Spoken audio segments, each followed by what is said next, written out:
Hey, the Wheel of Time fans! Welcome to Tori Talks TV. I'm Tori. And I'm Dr. S. In this video, we'll be discussing the Wheel of Time. This is episode 1 through 3 because they released them all at one time.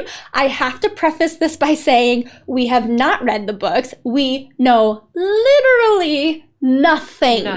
So go easy on us. We're actually here to just give you our reactions to this, recap it a little bit, and then maybe you can provide some help for us if it's even possible. Yeah. Because I know this is a very popular book and will be series. Well, and I imagine there are going to be a bunch of people like us who just want to check it out, see what the hoopla is all about. Yes. And so we'll just let you know. Did we like it with no backstory, no knowledge of the books at all? It's kind of exciting. We shall see. Yes. So episode 1 is called Leavetaking. Did I say that right? Because it's all like one word. Leavetaking. Okay.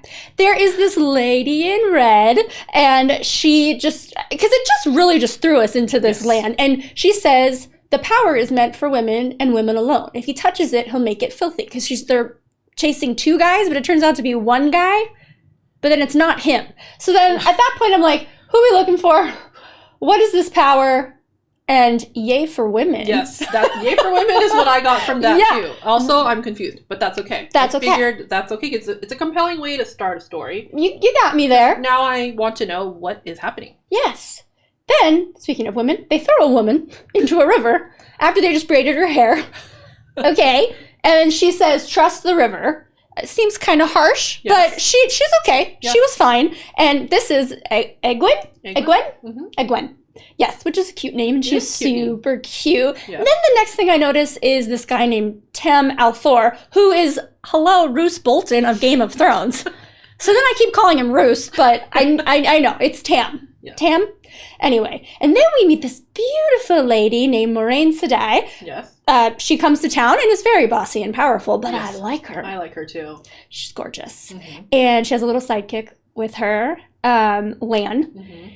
Who's also very pretty. Oh, yeah. Yeah, he's good looking. They are very pretty. They seem like really good friends. Yes. Friends, partners. And then we meet a lot of people. Yes. So we're trying to keep up here, right? Yes. Were you trying to I was like, okay, this is this person. I was. Yeah. Then we see that Rand, also a cutie pie, and Egwene are lovers. Yes. They're a super cute couple. Yes. Then the Lady of Wisdom, Nynaeve, who's very suspicious of Moraine, which I totally get it because she has to protect this town. And this lady with this guy just kind of comes in here and says, just starts demanding things, right? So I do understand the hesitation. And at this point, we really don't know what her motives are. We don't know who is going to be good or bad. Yes. That makes me nervous sometimes with a show. I don't know who I'm supposed to root for. Which is part of the fun. Right. And then we have our besties, Rand, Matt, and Perrin. They seem like little cutie pies. Matt is the kind of gambler. He tries to haggle with that merchant. And he has 2 little sisters that he has to look out for because his parents are awful, in my opinion. Yes. What is up with that? Yes. Okay, so there's this village and they're having a good time and they're dancing. And then this kid, Tom, that Egwene is dancing with gets stabbed by an axe. And then you see these horned monsters start attacking, aka Trollocs. Yes. And then it's all pandemonium. Didn't see that coming at all. Yeah, it got real scary fast. Real fast. That escalated quickly.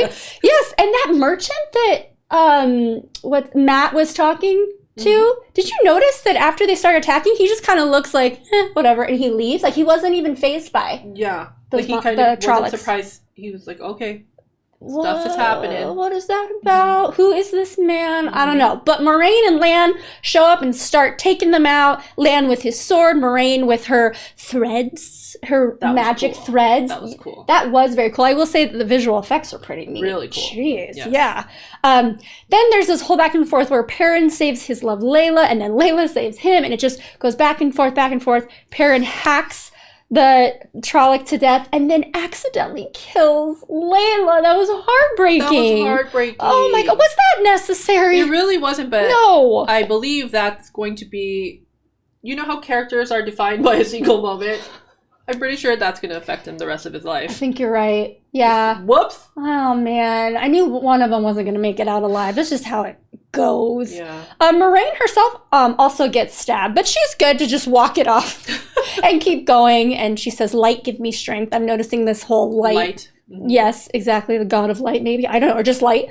And then she is fine, but she's still stabbed, so she's still injured. But then apparently she says there's a dragon that has been born again, and it's either Perrin, Egwene, Matt, or Rand, and they need to go with her now to the tower, the White Tower. My money's on Egwene. Who do you think that the Dragon Reborn is? Well, I don't have a theory yet, but maybe by episode 3 I will talk about my theory. That's just a biased theory for me, I don't know. But apparently the Dark One's army is coming, and they have to go to this White Tower, and then that's where we stop with episode 1. So at this point, I'm like, okay, who's this lady and her sidekick? Is she bad news? Is she good news? And are these kids going to be okay? Because I'm just very worried about the foursome. And they decide to go, which I was trying to put myself in their place. So somebody comes to town and says, you got to come with me because you're save the world. The Dragon Reborn. What? Okay. But then a lot of bad stuff is happening over there anyway, so I might as well go. She has cool powers. What's the alternative? Right. So, that's true. I could see why they kind of semi-trust her. Okay, so then we go to episode 2, which is called Shadows Waiting. Then, the very beginning, there's this crazy guy named Aemon who burns a woman alive, and she's an Aes Sedai. Mm-hmm. Okay. So that's all, like, the Moraine is also one of them. They're sisters. With the rings and the power. They're magical. They all wear the rings. And he had all these rings, so he had done this to maybe 10 or a dozen. He collects the rings. He kills them and he collects the rings. Right. Yes, as like a trophy. He doesn't get their power. Yeah, just as a trophy, right? Yeah. Because he doesn't get the power or anything. Yeah. Just kicks. Yeah, he creeped me out. He's very scary. So the 6 of them are road tripping to the White Tower. We find out that Trollocs can't swim, and there's a little encounter, thank goodness. Mm-hmm. And then we're introduced to a Fade, a servant of the dark. They can basically force Trollocs to do things. They freaked me out. I didn't see any eyes, but I saw a lot of teeth. No eyes. Okay, so no eyes, and then teeth like, yikes. Sharp. Too many. And they screech. They're so loud, yeah. Then we see that Perrin has like some wounds from the Trollocs, right? Yes. I always go to like, oh, is it like a vampire? If you get like bit by one, will you turn into a vampire? So you turn into a Trolloc? I hope not, because I really love him, and that actor is so good. Yes. He's got me the most. Yep. Yeah, for sure. Every scene. But it's because of the defining trauma. That's what it is. I love him. I think he might be my favorite so far. So then Rand, because Rand and Egwene, is it Egwene? Am I saying it right? Please tell me if I'm saying her name right. Egwene. Can I call her Gwen? No, sorry. Egwene. I don't want to offend anyone. But anyway, they are together, but Rand wants to be left alone. And I think it's because she had kind of, in the last episode, chose to go a separate way. And maybe he's kind of resenting her from that. Because she wanted to follow her calling, right? Yeah. Be trained to do the wisdom stuff. Right. I'm not sure what that means. But heal, I think? Yeah. Yes. Right. So he wants to be alone. Then he has this dream about coughing up a bat or something. And then, that was so good. And then he sees a being with red eyes and what? And then he wakes up to all these dead bats everywhere. So there's another theme of them having dreams and then waking up from the dreams and then things happen. And did they all dream the same dream? Is that what they're saying? Yes. And if that happens again, so they're supposed to tell Moraine that happened. Right. So that means something. Yes, exactly. She says, you need to tell me when that happens. But Rand is like getting annoyed by her and doesn't really trust her. Again, I get it. Where are you taking us? Is this the right thing to do? But yes, of course, Egwene comes to her defense by saying, like, she's only helped us thus far. Yes. So, and she has powers. Makes sense to me. Right.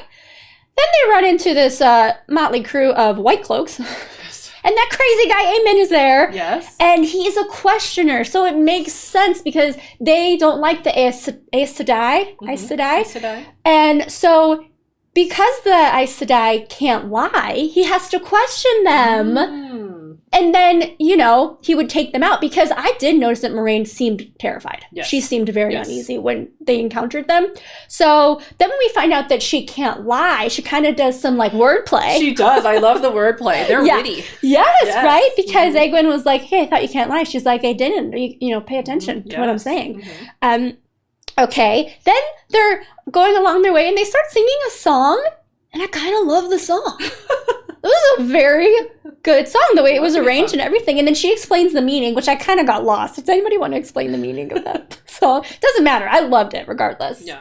Yes. Then there's these wolves that start surrounding Perrin, and then he comes and licks the wound, and then he leaves. So there's something with wolves and Perrin. Is he a wolf? Was he a wolf? Is he going to become a werewolf now because the saliva went in the wound? Oh, see? But the wolves ultimately are on his side, we are led to believe. Yeah, right? Exactly. In a way, yeah. Yeah. And then, unfortunately, the Fade and the Trollocs found them. So as they're riding, it's really weird. The horses all of a sudden stop. The Trollocs stop. And then they come to this wall, this huge wall with a crack in it. And then they're in this, like, ghost town. Yes. And Moraine is not doing well. No. And then I like that Mat and Perrin have this little heart-to-heart. And I just can't get over how good of a guy Mat... Both of them seem like really good guys. But Mat's trying to make, Perrin feel better about killing his love. Yeah, and then Mat's awakened to these whispers and a shadow that leads him to a box with a dagger. And then the horse starts disintegrating, and there's this black... Did you think the dagger triggered that? That's what I thought, too. I thought that he opened it and then stuff started happening. That's what I thought too, but then they never addressed that again, at least yet. So maybe you could address that. I'm not 100% sure. But yeah. That was cool effects. Too. It was really cool, but then this separates our group. No. We have 3 different groups now. And then, oh, by the way, the end of this episode, Nynaeve is back? Yes. We thought she didn't make it from the Trolloc attack. Right. But she is back, and I'm glad. I'm not mad at that. Not mad at all. Actually, I'm very happy. Yes. So episode 3 kind of starts with how she escaped and defeated the Trolloc. And episode 3 is called A Place of Safety. I don't know about that, though. Are there any safe places? Where's that? Right. So Nynaeve and Lan, because they're the ones that she stumbles upon them, they have a little showdown. Yes. He ties her to a tree. I don't know if that's how you get someone to heal your friend, but it works. She tries to heal Moraine. She's reluctant, but she does try. And then we find out that Aes Sedai and their warder, they have a bond where the warder can feel the pain of the Aes Sedai. So she's like, you're going to feel this. So I didn't know that. We get a little bit more perspective about their dynamic. Yeah. So then the other group, there's 2 more groups. So Egwene and Perrin, Mat and Rand are together. So Perrin has a dream about a wolf eating Layla. And then she says, I know. What do you know, Layla? What's going on, Layla? And then, so again, here's this wolf thing again. Right. And what does she know? I know you all know, but if you're going to give anything away, maybe don't tell us. Oh, yeah. Do they know what she knows? Okay. Maybe. And then they come up to some traveling people, and then they ask if they know about a song. They don't know the song. They don't know the song. But even though they don't know the song, they feed them, and they give them blankets. So is it a trick? Like, if you know the song, then you're part of a group we don't want you to come in to our little... Yeah, because they welcomed them. Right. Even though they didn't know the song. It was very confusing to me. I don't really understand that either, but I'm glad they have each other, and I do feel bad for Perrin feeling like he really has to protect Egwene because of what happened with Layla, and she's like, it's not your fault. Anyway, it's so sad. Again, that actor's amazing. And then Mat and Rand end up in a village, and they're treated to an acoustic set by a gleeman? I love that scene, though. That song was really beautiful, but I love how Dana, the barmaid, tavern owner, was like, we gonna cry or have another round? Yeah, she was really charismatic. Break that whole tension. That's true. It was a depressing song about a man breaking the world. So, like, the dragon? I don't know what you're talking about. Right. But he, I think his name is Tom, the Glee Man, the singer. Glee Man. Anyway, he takes Mat's money. Yes. He kind of, like, tricks him. He's like, pickpocket? Right, yeah. And, I don't know, because... Okay, so Rand and Mat are stuck there, and I was already suspicious when Dana was, like, all too, like, okay with helping them, and like, oh yeah, you chop the wood or whatever. Were you getting suspicious of her? You know what? I think I'm maybe just naive. I didn't. I thought maybe, I really didn't know what to expect out of her. In retrospect, I think, okay, yeah, maybe she was a little too nice to these people that just wandered in. Total strangers. But I kind of bought her thing where she said, oh, it's not very often that people can speak full sentences. So I thought she was hitting on them or, like just happy to have new, fresh people in town. Oh. So I'm naive, basically. No, you gave her the benefit of the doubt. But for some reason, just how... Yeah.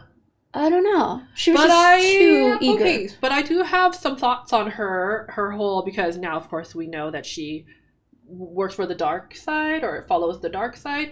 But then she's saying that the Aes Sedai are lying to them and they want to kill them. So then, okay, maybe yes, she may be working for the dark side, but maybe it's this whole thing where like the dark and the light aren't either good or bad.